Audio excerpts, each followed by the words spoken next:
Yo, what's up mga agoso? So ngayon, ituturo ko tong video na to, yung tubig na naging biskwit. So madali lang to guys, alam kong kayang-kaya nyo rin to guys.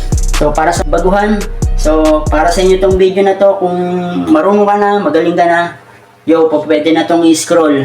So ano pang hinintay nyo, samahan nyo ako guys, let's go! So una, gagawa tayo ng video. So yan guys, acting lang tayo dyan guys. So dito guys, kailangan naka-ready na yung picture natin, pati yung baso natin. Dire-diretso lang yung video natin.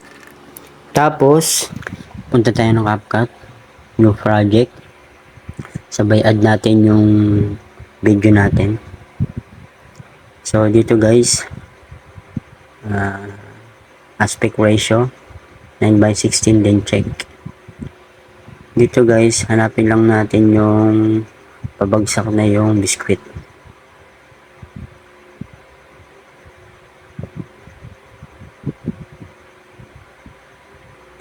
So dito guys, yun. Ito. So dyan na, tap lang natin yung guys. Then split. Then ito guys sa kaliwa, i-delete na natin yan. So kurong lang natin guys. So pag bumagsak na yung biskwit guys, so split, itap lang natin yan, then split. So wag muna tayo dito magbubura guys. So hanapin lang natin kung saan siya magsisimula ulit. So dito guys, yan. Yan, dito siya magsisimula. So tap lang natin dyan, then split. So ito guys, itong nasa gitna na to, yan, pwede natin i-delete yan. Yan. Then hanapin naman natin yung pabagsak na yung tubig. Yan. Yan. So itap lang ulit natin yan, then split. So guys, palatandaan natin yan guys. Tapos usog lang natin siya guys. Then so dito dito tayo magdi-delete. So tap lang natin yan, split. So yung nasa kanan na yan guys, so i-delete na natin yan. Then i-delete na rin natin yung CapCut na yan. So balik tayo sa unahan guys, balik tayo. So ito guys, i-overlay natin yan.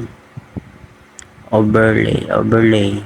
So pag na-overlay na yan, i-drag natin papunta dun sa may palatandaan natin kanina guys. Yun.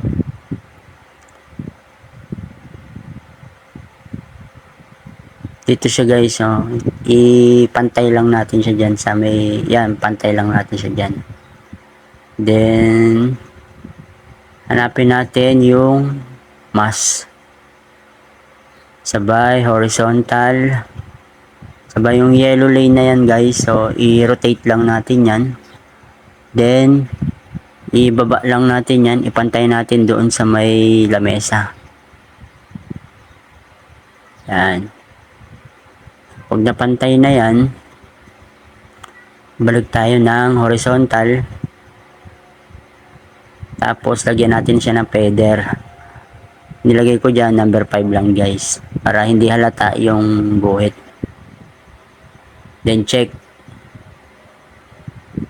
Then ito guys, habang nakaputi yan, so play lang natin. So itong kalalabasan niyan guys, so dito kita yung tubig. So ang gagawin natin yan guys, ipipress lang natin yan guys, yung nasa baba na yan, yan, ipipress natin. So ganito na po guys. So ito, yan. So dito guys, yung sobra, so i-delete na natin yan, yung mga sobra yan, i-delete na natin yan. Sobra, i-delete na natin yan. So ganito na guys, play lang natin siya guys ha.